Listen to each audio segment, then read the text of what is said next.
नमस्कार। चलिए भारत के एक ऐसे राज्य की बात करते हैं जो अगर एक देश होता तो पता है क्या होता? वो दुनिया का 5वां सबसे बड़ा देश कहलाता। जी हाँ, आज हम उत्तर प्रदेश की कहानी को समझेंगे। वो जगह जो सिर्फ एक राज्य नहीं बल्कि सच में भारत की धड़कन है। आइए जानते हैं कैसे। सबसे पहले इस संख्या पर गौर कीजिए। 24 करोड़ से भी ज्यादा। ये महज एक आंकड़ा नहीं है, ये लोगों की एक बहुत बड़ी विशाल आबादी है।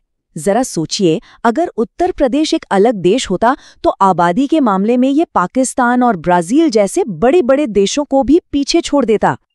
और अब ये संख्या देखिए, 80।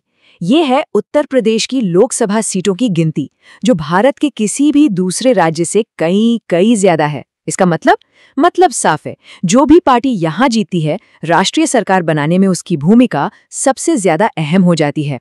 और बस इसीलिए राष्ट्रीय राजनीति में इसका इतना दबदबा है। तो सवाल यही उठता है कि आखिर ये एक राज्य भारत का इतना महत्वपूर्ण हिस्सा बना कैसे? इसका जवाब इसकी मिट्टी में, इसके हजारों साल पुराने इतिहास में छिपा हुआ है। तो चलिए जरा समय में पीछे चलते हैं। देखिए, उत्तर प्रदेश के आज को समझने के लिए हमें इसकी जड़ों तक जाना ही होगा।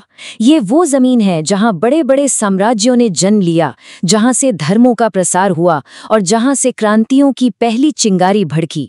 आइए इसके इतिहास के कुछ पन्ने पलटते हैं। ये स्लाइड हमें उत्तर प्रदेश के शानदार इतिहास की एक छोटी सी झलक दिखाती है।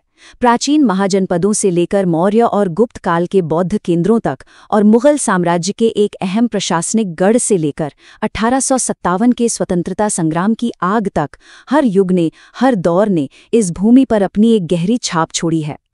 और इस प्राचीनता का सबसे बड़ा सबूत है काशी, यानी वाराणसी।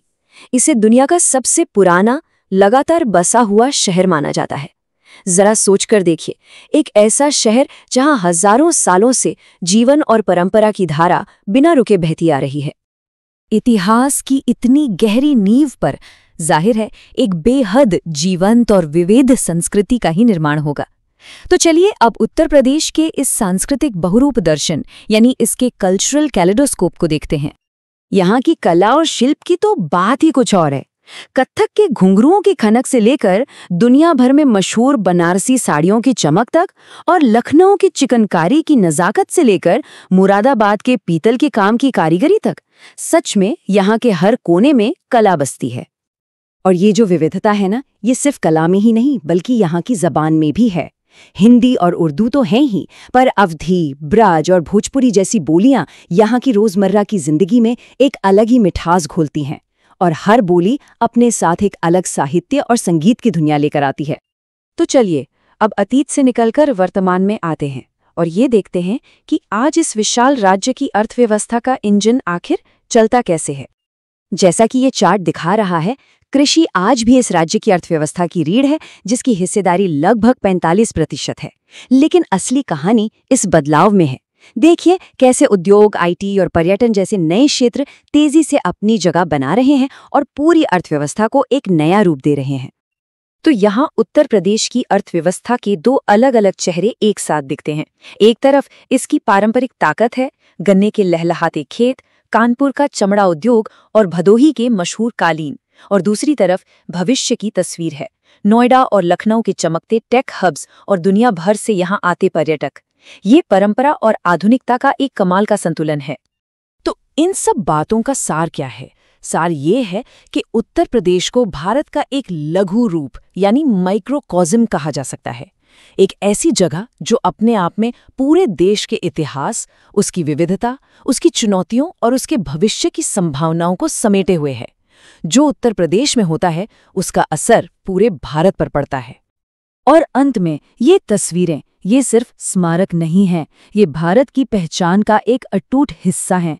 प्यार की अमर निशानी ताजमहल, करोड़ों लोगों की आस्था का केंद्र राम जन्मभूमि, सनातन परंपरा का प्रतीक काशी विश्वनाथ और मानवता का सबसे बड़ा शांतिपूर्ण मेला कुंभ, ये सब उत्तर प्रदेश की जमीन पर हैं और ये भारत की आत्मा की कहानी कहते हैं।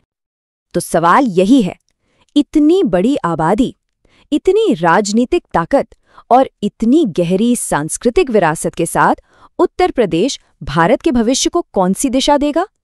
इसका जवाब जो भी हो, एक बात तो तय है, भारत की कहानी हमेशा उत्तर प्रदेश की कहानी के साथ ही लिखी जाएगी।